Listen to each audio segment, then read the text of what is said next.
Le Grand Matin Sud Radio, 7h, 8h30, Patrick Roger. 7h14, c'est à la une. Deux annonces sur la voiture. Le gouvernement a dévoilé la liste des voitures véhicules 100% électriques éligibles au nouveau bonus écologique. On va voir ça dans un instant. Et puis Emmanuel Macron qui a dans le même temps donné le top départ au fameux leasing social. La voiture à 100 € par mois. Nous sommes avec Pierre Chasseret, président de 40 millions d'automobilistes que l'on retrouve chaque matin à 6h15, 6h30 sur Sud Radio. Bonjour Pierre.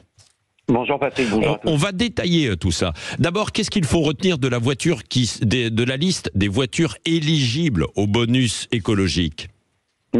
Fin pour la Dacia Spring, par exemple. L'État vient de dévoiler les 50 premiers véhicules 100% électriques qui resteront éligibles au bonus écologique.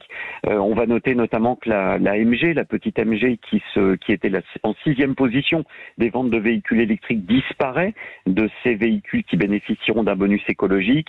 On comprend très bien que les véhicules 100% assemblés ou le plus assemblés en Europe sont ceux qui restent éligibles. Pour ce qui est de la Dacia Spring, c'est un véritable coup d'arrêt. Ouais. C'était un véhicule qui plaisait quand même aux Français. C'était le véhicule électrique le plus bas en prix du marché. Pour celui-là, c'est malheureusement fini, en tout cas, en ce qui concerne le bonus électrique. Parce que c'est fabriqué, assemblé à l'extérieur de l'Europe, quoi. Hein. C'est ça. Hein. C'est exactement ça. Le bonus écologique qui est maintenant réservé aux véhicules 100% électriques va privilégier de plus en plus le made in Europe, le fabriqué en Europe, au détriment des véhicules chinois. C'est une forme de protectionnisme que met en place l'Europe pour développer ses véhicules électriques, parce qu'on sait très bien que l'Asie a une avance phénoménale en ce qui concerne les véhicules électriques par rapport à l'Europe. Oui, ce qui veut dire très concrètement que toutes les voitures chinoises qui sont en train de débarquer sur le marché européen, elles ne vont pas pouvoir bénéficier de ce bonus à partir du moment où elles sont fabriquées hors d'Europe. Et ce qui veut dire que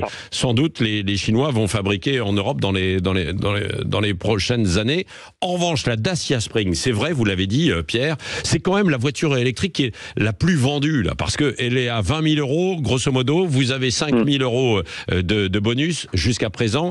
Et résultat, par exemple dans les campagnes où on ne fait pas beaucoup de kilomètres, mais où on a une autonomie de 150 à 200 kilomètres avec cette voiture, ça faisait un véritable carton. Là, c'est terminé. Hein, ça marchait bien. Il fallait être malin pour l'acheter avant, pour ceux qui en avaient véritablement besoin, parce que ça pose quand même des problèmes au niveau de où recharger sa voiture. Mais en tout cas, c'est un véhicule parce que dans les campagnes, ça marche plutôt, justement. Parce que beaucoup de gens ont les pavillons, etc. Ils peuvent recharger et aller... c'était une voiture qui était moins faite pour la ville, entre guillemets, parce que c'est plus compliqué de pouvoir la recharger, parce que dans les garages des immeubles ou sur les parkings, vous n'avez pas forcément de recharge. Mais pour les campagnes, c'était plutôt adopté. C'était plutôt bien adapté. Bon, le leasing social, là, la voiture à 100 € par mois, lancée par Emmanuel Macron. Bonne nouvelle ou pas ? Alors c'est une bonne nouvelle pour ceux qui vont pouvoir en bénéficier. Le problème, c'est que malheureusement, ce leasing social est très limité. Et surtout, la difficulté de ce leasing social, c'est le décalage entre ceux auxquels il s'adresse et les endroits où on vit. En fait, pour avoir un véhicule électrique, il faut pouvoir avoir accès à à une place de stationnement notamment. Or, le public touché par ce leasing social, c'est souvent une population qui va habiter, lorsque c'est en ville par exemple, dans des cités HLM la plupart du temps. Et là, on sait très bien qu'il n'y a pas de bornes sur les parkings.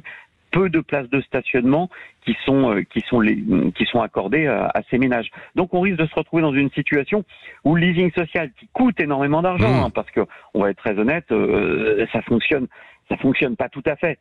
Et puis il faut des conditions, habiter à plus de 15 km de son lieu de travail, effectuer plus de 8000 km par an en voiture dans le cadre de l'activité professionnelle.